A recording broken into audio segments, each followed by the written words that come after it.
ధన్యవాదాలు అలాగే కృతజ్ఞతలు తెలియజేస్తా ఉన్నాను.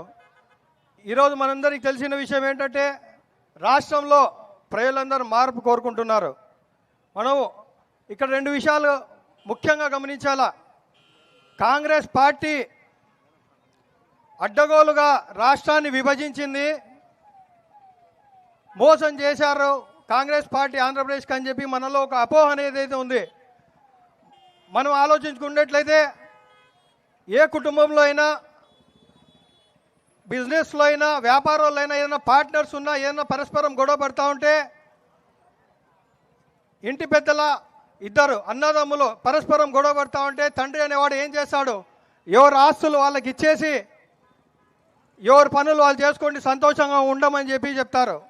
అదే క్రమంలో కాంగ్రెస్ పార్టీ ఒక పెద్ద మనిషిలా ఆంధ్ర రాష్ట్రం అలాగే తెలంగాణకు విభజించి ఎవరు హక్కులో వాళ్లకు వచ్చే విధంగా ఆ రోజు దశాదిశ నిర్దేశం చేయడం జరిగింది. తర్వాత అది విభజించిన తర్వాత ఆ తర్వాత వచ్చిన ప్రభుత్వాలు, రాష్ట్ర ప్రభుత్వాలు మనకు రావాల్సిన స్పెషల్ ప్యాకేజ్ కానీ, స్పెషల్ స్టేటస్ కానీ మరి ముఖ్యంగా పోరాడలేదు, మన హక్కులు సాధించలేకపోయినారు. ఇక్కడ కాంగ్రెస్ పార్టీ తప్పు లేదు, మన రాష్ట్ర ప్రభుత్వాలు ఇద్దరికీ అవకాశం ఇచ్చినాం. అటు టీడీపీకి అటు వైఎస్ఆర్ కాంగ్రెస్ పార్టీకి ఇద్దరికి అవకాశాలు ఇచ్చినాం. చంద్రబాబు నాయుడు, జగన్ గారికి ఇద్దరికి అవకాశం ఇచ్చినాం. కానీ ఏ ఒక్కరు కూడా స్పెషల్ స్టేటస్ సాధించలేకపోయినారు. ఈరోజు షర్మిలమ్మ గారు మన ముందుకు వచ్చి నేను రాష్ట్రానికి ప్రత్యేక హోదా తీసుకొస్తాను, మన జిల్లా సమస్యలు ఏ ఉన్నా నేను ఆ సమస్యలను పార్లమెంట్లో తెలియజేస్తాను, అలాగే ఎన్ఆర్సీ, సిఏ నల్ల చట్టాలకు వ్యతిరేకంగా నేను మాట్లాడతానని చెప్పి షర్మిలమ్మ గారు మన ముందుకు రావడం జరిగింది. ఈరోజు మన మధ్యలో రాజశేఖర రెడ్డి సార్ మన మధ్యలో లేకపోయినా ఆయన మన రుణం తీర్చుకోవాలంటే మనం షర్మిలమ్మకు ఓటు వేయాల్సిన బాధ్యత మనందరిపైన ఉంది. ఎందుకంటే మనం చూస్తూనే ఉన్నాం, ఎక్కడ 108 వాహనం చూసా రాజశేఖర రెడ్డి సార్ గుర్తొస్తారు, ఆరోగ్యశ్రీ రాజశేఖర రెడ్డి సార్ గుర్తొస్తారు. ఇలాగా ముస్లిం మైనార్టీలకు 4% రిజర్వేషన్ అంటే రాజశేఖర రెడ్డి సార్ గుర్తొస్తారు.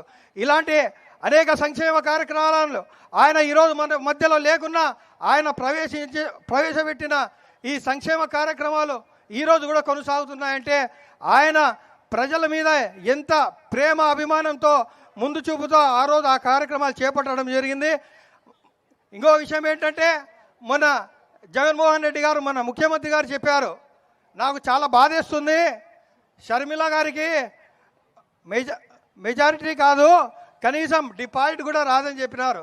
అన్నా జగనన్న, ఈ సభాముఖంగా నేను తెలియజేస్తా ఉన్నాను, మీరు బాధపడాల్సిన అవసరం లేదు, మిమ్మల్ని మేము బాధ పెట్టము. మీరు ఏ డిపాజిట్ అయితే షర్మిలమ్మకు రాదని చెప్పినారో అదే డిపాజిట్ కేవలం ఒక్క ప్రొద్దుటూరు నియోజకవర్గంలో తెప్పిస్తానని చెప్పి ఈ సందర్భంగా తెలుస్తాను. అలాగే మనము మన ప్రొద్దుటూరు సమస్యలు కానీ, కడప జిల్లా సమస్యలు కానీ, ఆంధ్ర రాష్ట్ర సమస్యలు కానీ మనకు ఢిల్లీ లెవెల్లో వినిపించాలంటే షర్మిలమ్మను గెలిపిద్దాం. ఖచ్చితంగా కాంగ్రెస్ పార్టీకి ఓటేసి షర్మిలమ్మను పార్లమెంటు ఢిల్లీకి పంపిద్దామని చెప్పి ఈ సందర్భంగా తెలియజేస్తూ ప్రతి ఒక్కరికి కృతజ్ఞతలు తెలియజేస్తా ఉన్నాను. థ్యాంక్